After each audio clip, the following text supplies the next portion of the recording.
tengo yo que decir respecto a la administración pública? Aun cuando ayer ya se les explicó en qué consiste la administración pública, yo quiero iniciar por esto.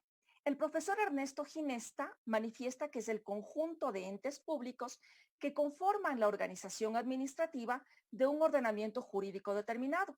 Ese grupo se encuentra conformado a grosso modo por el ente público mayor o Estado y el resto de entes públicos menores que han sido creados por un acto de imperio normativo del primero.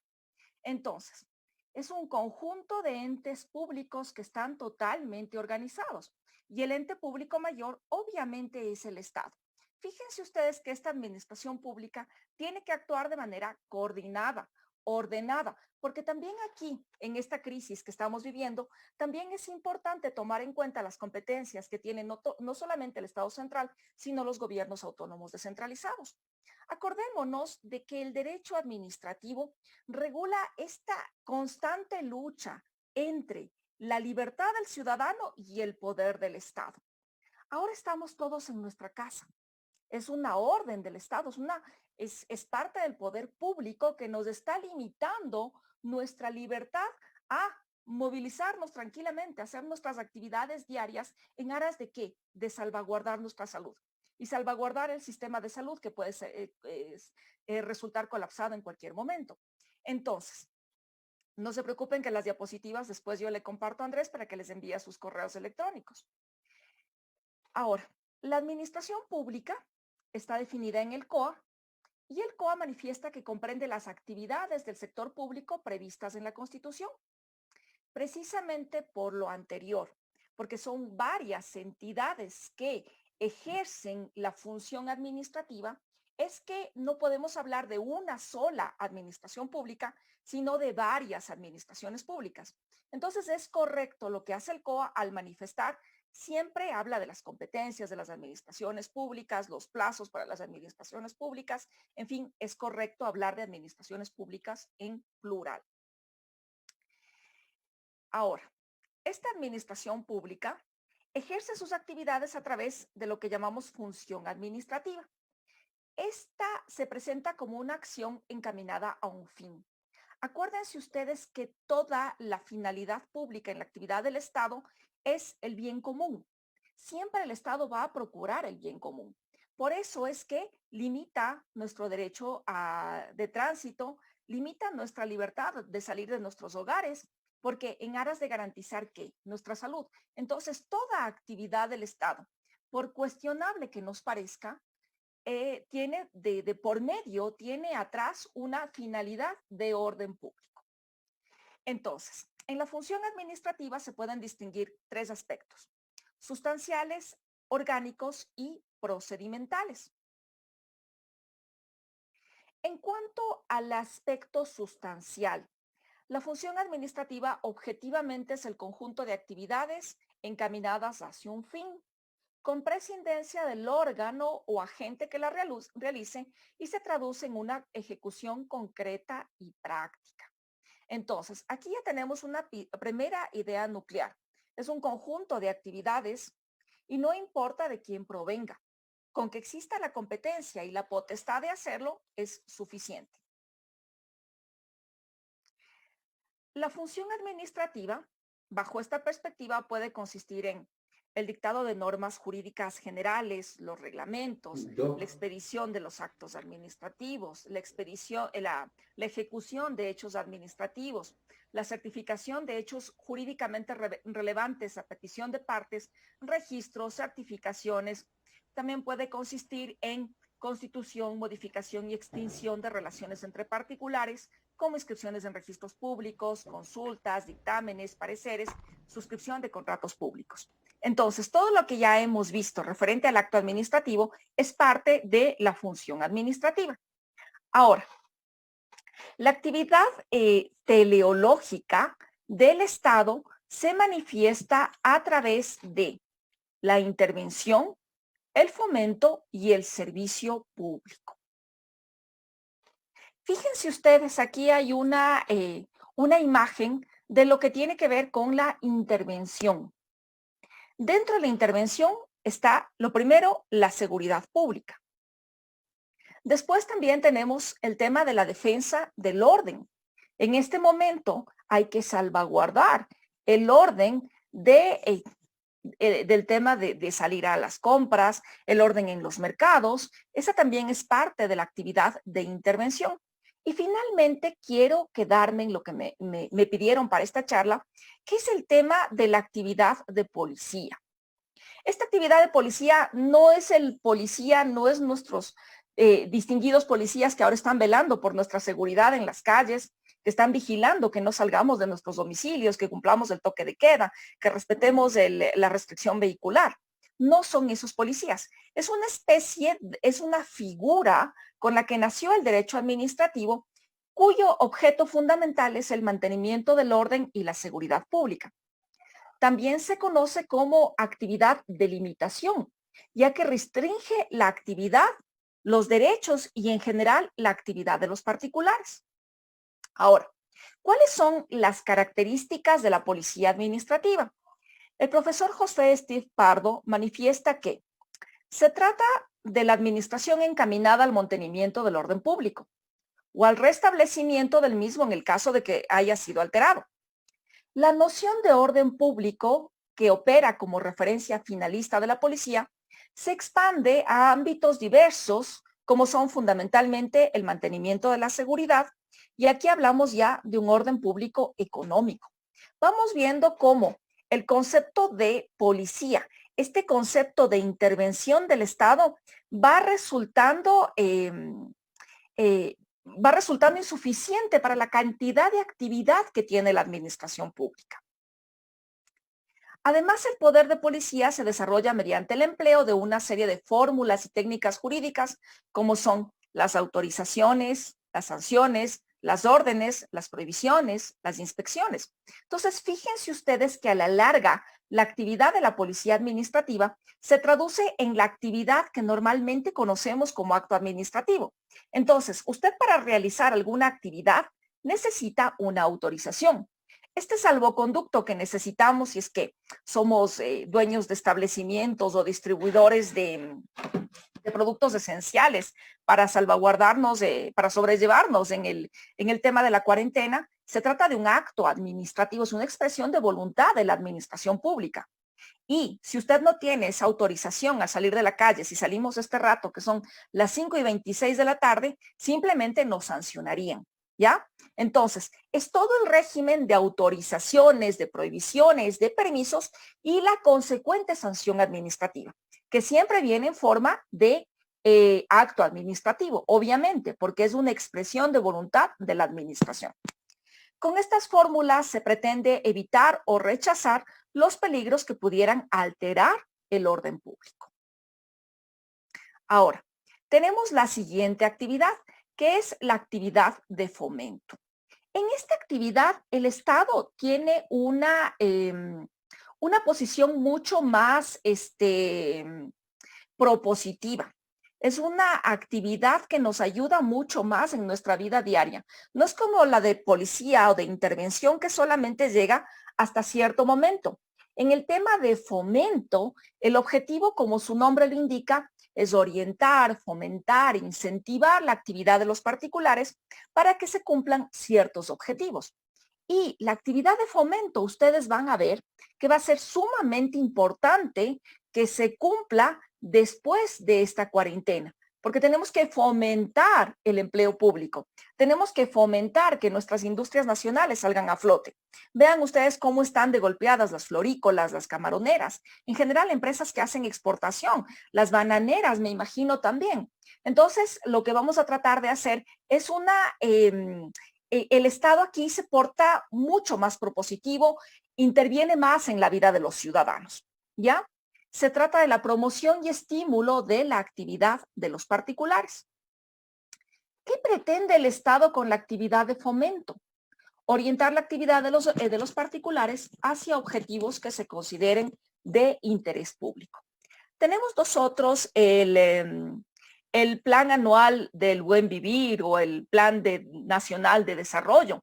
Entonces ahí se van articulando las políticas públicas con la actividad de fomento que tiene que ir haciendo el Estado. Y fíjense ustedes, aquí hay una cuestión sumamente interesante cuando yo les cuento esto, que es una característica esencial de la administración pública, la dinámica de la administración pública. La administración pública no se puede quedar quieta. La administración pública por esencia es dinámica. Y fíjense, seguramente el presidente Moreno habrá tenido otra planificación cuando inició su gobierno, pero ahora va a tener que repensar las metas que tiene, repensar las políticas públicas para que este último año de su gobierno logremos salir a flote después de esta crisis que seguramente se vendrá. Entonces, fíjense ustedes, ahí está el ejemplo de una administración pública que no es estática, sino que es dinámica. Tiene que seguir tomando decisiones a medida que van sucediendo las cuestiones que no estuvieron programadas, obviamente. Y en cambio, la administración es estática cuando hablamos de organización administrativa en sí. Cuando decimos el presidente es la máxima autoridad del Ejecutivo y después vienen los ministros de Estado y después vienen los viceministros. Entonces, esa es una administración estática, el conjunto de la organización administrativa jerárquicamente establecida. ¿Listo? Ahora, yo les traigo algunos ejemplos para entender esto de la actividad de fomento del Estado. Y aquí me saqué una foto de internet respecto a los sectores estratégicos, porque a veces nosotros nos grabamos más con dibujos, con imágenes, que solamente con palabras. Fíjense ustedes, ¿qué vamos a querer después de esta crisis dentro de la actividad de fomento del Estado? Aumentar la producción de un sector económico que se considere estratégico. Fíjense ustedes por el gráfico, vemos telecomunicaciones, vemos hidroeléctricas, vemos tanques de almacenamiento de gas, de petróleo, entonces actividad naviera. Entonces, el Estado va a tener que aumentar, mejor dicho, que fomentar esto.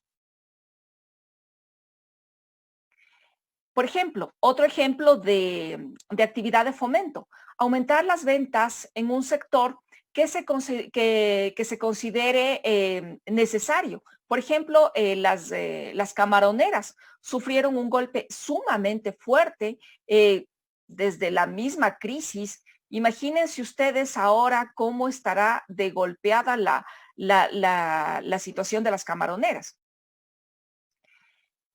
Otra actividad de fomento que tal vez no haya mucha posibilidad en el Ecuador es que se estudie por los científicos y centros de investigación una vacuna para una nueva enfermedad, como lo que acaba de suceder aquí y como lo que está sucediendo en otras latitudes, donde sí podemos hablar de que tenemos eh, un incentivo a la investigación, por ejemplo, inmediatamente en China o inmediatamente en Alemania, en Estados Unidos, están buscando las administraciones públicas una actividad de fomento para lograr conseguir una vacuna para que no se muera tanta gente por el coronavirus.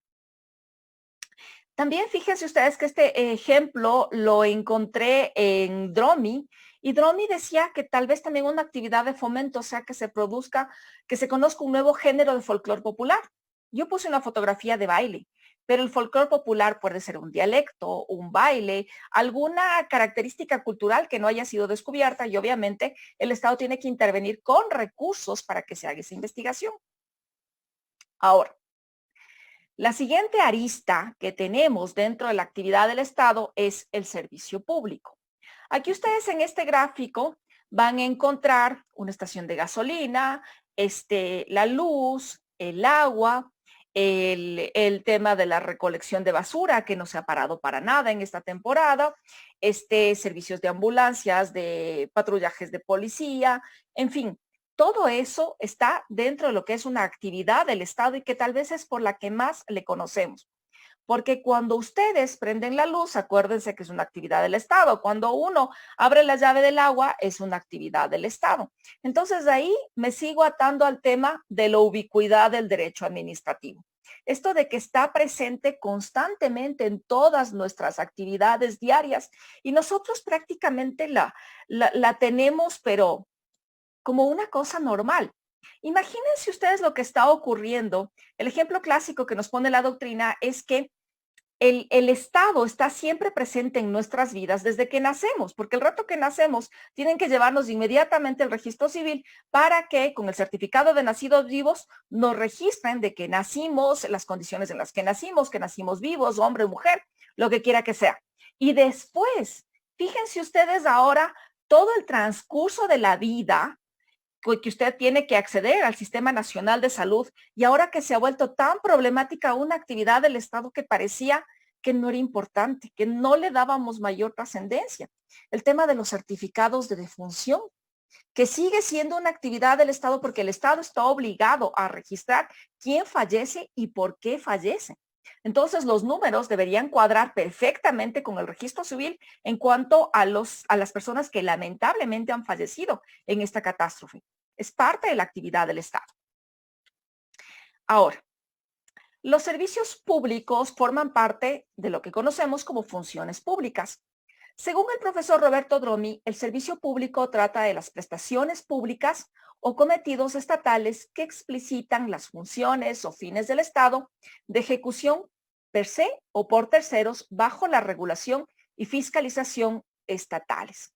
Entonces, ¿qué quiero decir con esto? Que hay servicios públicos que los presta directamente el Estado y hay servicios públicos que el Estado, generalmente vía concesión, vía delegación, los entrega a otras personas particulares que van a ejercer la potestad pública que le encarga el Estado. ¿Por qué? Porque yo, Estado, no avanzo a controlar todas las carreteras. Entonces aquí es un ganar-ganar. Tú hazte cargo de esta carretera, hazte cargo de Panadial, y tú vas a tener un beneficio, que es un pontazgo, ¿no es cierto? El peaje que pagamos y de esto se lleva un porcentaje el Estado. Pero el Estado no va a colaborar con cuadrillas de empleados ni con el mantenimiento de la vía, sino que ese costo va a cargo de la empresa. La empresa a la cual le va a resultar un negocio rentable y por eso invierte. Entonces ahí ustedes fíjense cómo es un servicio público que está mediante concesión entregado a la empresa privada. Y fíjense ustedes, yo me pregunto qué pasará con el resto de concesiones públicas que estaban previstas. El tema de CNT, el tema de TAME, todo se quería concesionar. Entonces, no sé qué vaya a ocurrir, pero en todo caso los servicios públicos pueden ser concesionados. Salvo que sean estratégicos, no puede concesionarse salud, educación, por ejemplo. Lo que necesitamos es que se satisfagan las necesidades públicas. Según Dromi, los servicios públicos pueden ser de gestión pública o de gestión privada. Pero esta gestión privada queda sujeta a control del Estado.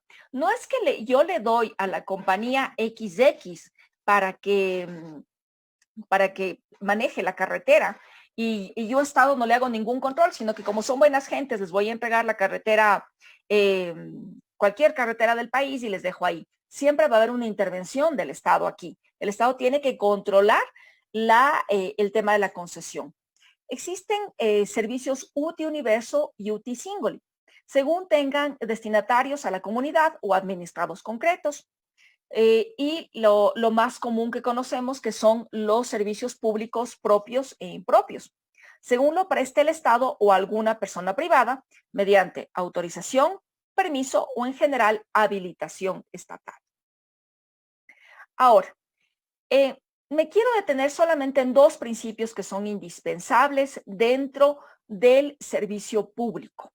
Dado que el tiempo es corto, no puedo hablar de todo lo que es servicio público, sino de manera muy, muy general, pero quiero hacerles notar la importancia de los principios de eficacia y eficiencia administrativas, que lamentablemente no están bien definidos en el COA. Es una concepción bastante confusa la que tiene, y por eso es que les quiero decir, eficacia es la virtud en la cobertura de una necesidad. La eficiencia es la virtud en la cobertura de una necesidad. En cambio, la eficacia es la posibilidad de hacer efectiva la satisfacción de tal necesidad a menor costo integral. Entonces, en materia de servicio público, lo que interesa es cubrir la necesidad de modo eficiente y tiene que ser en el menor costo posible. Y yo diría también tiene que ser en el menor tiempo posible. Entonces ahí nosotros vemos un ejemplo de eficacia y eficiencia administrativas. Ahora, tenemos un aspecto orgánico también. En este aspecto orgánico, Les quiero hacer notar una cuestión. Cuando hablamos ya del aspecto orgánico de la administración, la función pública implica una estructura orgánica que equivale a un aparato administrativo. Ustedes se han fijado en los orgánicos funcionales de todos los ministerios o de la propia Presidencia de la República, o si no, ingresen a la página web de Semplades o como se llame ahora, y tienen una estructura totalmente jerarquizada. Entonces tienen al Ejecutivo, cuántos ministerios hay, los consejos nacionales de la igualdad, que no sé para qué sirven, y en todo caso ustedes encuentran una estructura jerarquizada. Así fue concebido el Estado desde la época de Napoleón. Napoleón, acuérdense que era militar, entonces desde Napoleón se les ocurrió la idea de hacer una estructura jerarquizada del Estado. Entonces, desde ahí parte el tema orgánico. El órgano público tiene dos componentes o elementos indispensables, que es el órgano individuo y el órgano institución. Entonces me voy a lo que es la teoría del órgano. Aquí yo les quiero hacer notar que, voy a poner el ejemplo del presidente de la República. El señor Lenín Moreno es el presidente de la República y cualquier disposición que él dicte en este momento lo hace no como Lenín Moreno, lo hace en ejercicio de la presidencia de la República. No expresa su voluntad de Lenin, lo expresa la voluntad del Estado ecuatoriano porque nosotros le elegimos para que sea el presidente de la República. Si el señor Moreno el día de hoy quiere, eh, ¿qué puede hacer en este momento? Tal vez pagar la cuota de algún servicio público, de alguna cuestión que quiera comprar. Cuando él hace un negocio, cuando él se compra una casa, cuando él quiere adquirir sus medicamentos, lo que quiera que sea, lo hace a título personal. Porque ya no se trata tiene una actividad que la hace como presidente de la República y otra actividad que la hace a título personal. Entonces, aquí hay que diferenciar al titular del órgano público y a la persona que actúa en representación de ese órgano público. Entonces, en este momento la señora María Paula Romo está actuando como ministra de gobierno, pero ella lo hace como titular de la entidad, no responde a título personal. Si después de esta crisis alguien quisiera enjuiciarle, no estoy llamando a que se haga eso, solamente es el ejemplo, tiene que hacerle al ministerio de gobierno, y ella es la representante, pero no es a título personal, porque su actuación no fue a título personal, sino en ejercicio de una potestad pública. Entonces, hay una diferencia entre el órgano individuo y el órgano institución. Entonces, la voluntad que se expresa en este momento es la voluntad del Estado ecuatoriano, no es la voluntad personal. Muchas veces me dicen, no, María del Carmen, pero sí es la voluntad del ciudadano que está al frente. Sí, o sea, hay que rogar que esté iluminado y tome las mejores decisiones, pero lo hace en ejercicio de una potestad pública, porque desempeña un cargo público, diferente a la responsabilidad que tiene a título personal. Eso es la teoría del órgano.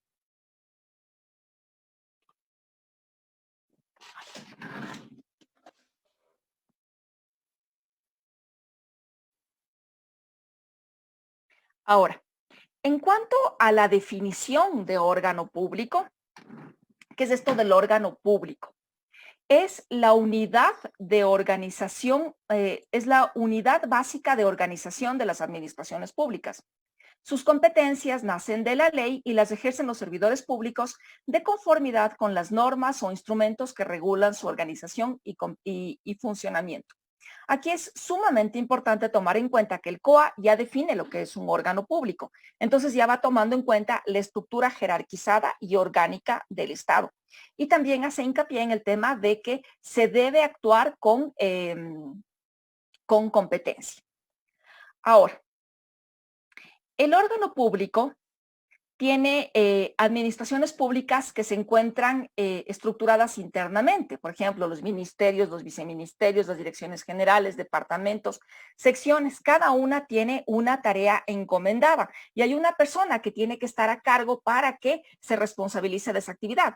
Imagínense ustedes que en el momento en el que el presidente Moreno le cesó a la señora Andra Muñoz, nos hubiera dejado sin ministro de Salud. No podía dejar esa cartera desamparada porque debe haber una cabeza que actúe, que administre, que tome las decisiones que el presidente de la República pide que se ejecuten. ¿Ya? Tenemos a efectos de imputarle actuaciones y consecuencias jurídicas al servidor público, han surgido tres teorías: la teoría del mandato, la teoría organicista y la teoría de la representación. En términos muy generales, la teoría del mandato quiere decir que el funcionario público solamente cumple el mandato y punto final. No tiene una capacidad de decisión, no tiene voluntad, y todo ser humano tiene voluntad. Además de que no cuadran las reglas del mandato que nos enseñaron del Código Civil. La siguiente es la teoría organicista. De acuerdo con esta tesis, el órgano nace como una persona jurídica, por lo que integra y forma parte de su estructura y organización. El servidor público forma parte de un ente público y no actúa por sí mismo. Y la teoría de la representación, que tal vez es la más clara. Según esta construcción teórica, el funcionario o agente público, persona física, es un representante común y corriente del ente público, persona jurídica. ¿Ya? Entonces, la voluntad la despliega el Estado. Si queremos nosotros seguirle algún juicio, es al Estado, no a la persona, pero siempre va a tener que existir una representación legal dentro de cada institución del Estado. Ahora, tenemos una clasificación del criterio subjetivo y el criterio objetivo. Solamente estaba viendo cuánto me falta porque ya me estoy yendo del tiempo. En cuanto al criterio subjetivo, es el número de personas físicas titulares del órgano. Por ejemplo, una sola persona: el ministro, el viceministro, el director, el presidente ejecutivo. O si no, también hay un órgano colegiado. Ahora, ¿qué órgano colegiado está de moda? El Consejo Superior del IES. ¿No es cierto? Tenemos 3 personas que deben tomar una decisión administrativa. En el criterio objetivo, tenemos, por la extensión de competencia, se divide entre órganos de competencia general, el presidente de la República, y la competencia especial, el ministro rector del ramo. Por ejemplo, en el caso del ministro de Salud. Por el ámbito territorial, competencia nacional, los ministerios; regionales, las direcciones zonales, las direcciones provinciales; cantonales, consejos municipales; y también la doctrina nos habla de distritales, de lo cual no tenemos ejemplo porque no hemos logrado la distritalización todavía en el Estado ecuatoriano. Aunque sí hay direcciones distritales, me parece, de educación, de salud, en fin. Por la naturaleza de las competencias ejercidas, la administración puede ser activa, consultiva y de control. Activa: encargados de preparar, manifestar y ejecutar la voluntad administrativa. En este momento vemos muchísimos temas de actividad administrativa. Yo me pregunto cuántos acuerdos ministeriales estará sacando día a día el ministro de Salud para mover médicos de un lugar a otro, para exigirles que vayan a trabajar, para comprar los insumos necesarios para que salvaguarden su salud, para darles las garantías, para pedirle al ministro de Economía que por Dios les pague. ¿Ya? Una actividad consultiva, la clásica, son los dictámenes o informes jurídicos. Por ejemplo, la Procuraduría General del Estado, que se encarga de absolver consultas jurídicas. Acuérdense ustedes que en este caso la absolución es un acto de simple administración que sirve para formar la voluntad administrativa. Y la de control, que son los órganos encargados de fiscalizar las competencias y atribuciones encargadas, ejercidos por órganos activos, para que se adecúen a la legalidad y oportunidad. En este caso tenemos el control de la Contraloría General del Estado, un ejemplo.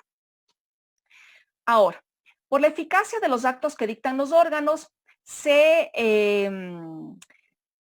distinguen entre internos, que son los que se agotan dentro de la propia institución.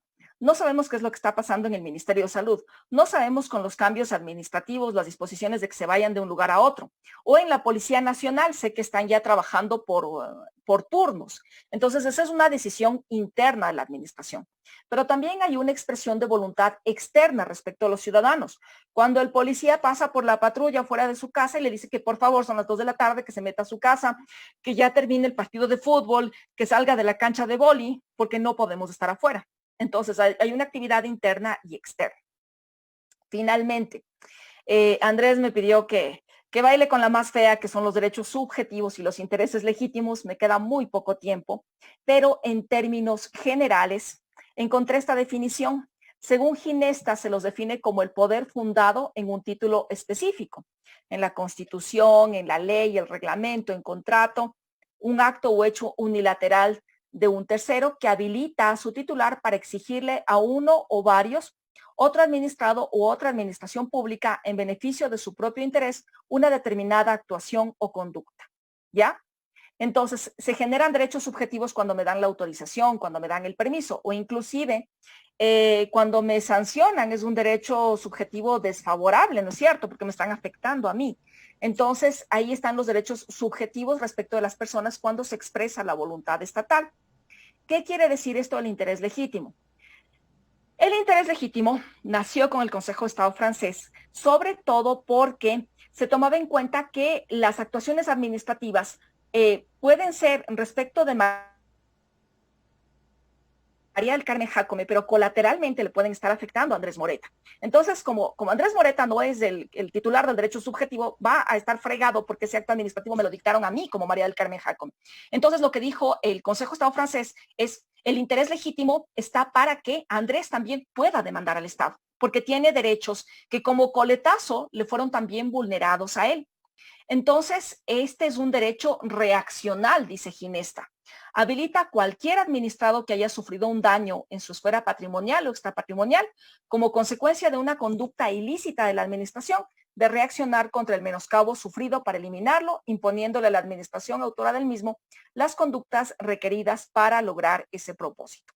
Entonces, los derechos subjetivos tenemos un canal directo porque me lo dictaron a mí, a María del Carmen Jácome. En cambio que en el interés legítimo, el acto no está dictado o la actuación administrativa no va directamente contra mí, sino que prácticamente soy un tercero interesado, ahí intervengo como interesado legítimo en la causa. De esta manera creo que cumplí con todo lo que me pidieron y estoy presta a contestar las preguntas que requieran. Gracias, querida doctora. No sé si podemos exactamente. Ya. A ver, cómo nos... Así estamos bien. Gracias, Doc. Tenemos dos preguntas, nada más quiero, no sé cómo acomodar aquí. Así, listo. Ahí estamos bien. Bueno, Doc, una excelente exposición. La verdad es de que vi los comentarios, la gente está muy atenta a las enseñanzas que usted le dio. Y bueno, pues en honor al tiempo tenemos lugar a dos preguntas, pero que me parecen muy importantes. Y la primera es que nos han dicho cuáles serían los límites a ese poder de policía que ejerce el Estado. O sea, ¿en qué, más allá de decir, por ejemplo, estamos en una cuarentena, pero hasta qué punto podría el Estado decir, bueno, nos vamos a quedar un año en cuarentena? O sea, ¿hay realmente un límite a este poder de policía o es ilimitado este poder de policía? No, igual que toda la actividad del Estado tiene la limitación del principio de legalidad, solamente lo que está establecido en la ley. Y como consecuencia de la legalidad, esperamos también que las decisiones administrativas sean razonables. Es decir, hay que aplicar los principios generales del derecho administrativo para tomar este poder de policía, que como le digo, en la actualidad está desbordado el concepto porque hay cualquier cantidad de actividad administrativa, entonces se desborda, pero siempre la limitación va a ser el principio de legalidad. De acuerdo, muy bien. Entonces, esa es la respuesta a una de las preguntas que nos dieron. Y otra que en realidad no fue, digamos, en sí mencionada por usted, pero era parte del tema que ha surgido la duda siempre en este grupo. ¿A usted qué le parece el tema de que el ERJAFE nos hablaba de una administración institucional y una central, y ahora el COA ya solo nos habla de una administración central? ¿Tiene tal vez algún tipo de incidencia o por qué el JAFE sí lo establecía y el COA no? Realmente no, el tema de la administración pública institucional ya no lo trata mucho la doctrina, más lo habla de la administración pública central. Entonces es una diferencia bastante sutil, más bien bastante filosófica, y me parece que dentro del ámbito práctico basta con lo que tiene el COA. En esa parte yo estoy de acuerdo con el COA, de que se refiera solamente a administración pública central y teniendo una estructura jerarquizada como la que tenemos, es sumamente fácil saber cómo está organizada. Si tomamos en cuenta la escala de los grados y las jerarquías de cada una de los órganos estatales dentro de la administración pública central. Ujú. De acuerdo. Bueno, y la última pregunta, porque ya como si nos queda un tiempo para una pregunta más, ¿qué le parece a usted? Nos había mencionado en la charla de que esto que está haciendo el COE es dictar actos administrativos para ponernos restricciones y todo eso. La ciudadanía podría, o sea, tal vez nadie lo haga, ¿no? Pero ¿podría la ciudadanía presentar algún tipo de defensa, no sé, algún tipo de impugnaciones a estas decisiones que están tomando los organismos o no? Todo es impugnable. Estos actos administrativos que se toman seguramente son hasta verbales, órdenes, disposiciones, pero dentro de un Estado constitucional de derechos todo es impugnable. Podría suceder que después de toda esta cuarentena sepamos cualquier cantidad de situaciones, pero toda la actividad del Estado es impugnable. De acuerdo. Bueno, querida doctora, yo quiero agradecerle primero por la participación. Como usted dijo, este fue un tema humanitario que también ustedes hacen, compartiendo sus conocimientos. Y pues no sé si desea dar unas últimas palabras antes de terminar esta grandiosa entrevista. Gracias, Andrés. Nada más felicitarle por la organización, felicitar a todas las personas que se han conectado y que se dieron un tiempo para poder discutir y reflexionar de cosas que a veces no nos las explicamos y que ahora vamos viendo que hay actividad administrativa constante. Yo siempre termino mis intervenciones haciéndoles notar que si tenemos una mejor administración pública, si las cosas funcionan mejor, si todos conocemos los principios y sabemos cómo funciona mejor, seguramente vamos a tener una sociedad mejor para nuestros hijos y vivir en un entorno más adecuado por el respeto a los derechos de los ciudadanos siempre. Gracias, Andrés. Muchas gracias, querida doctora.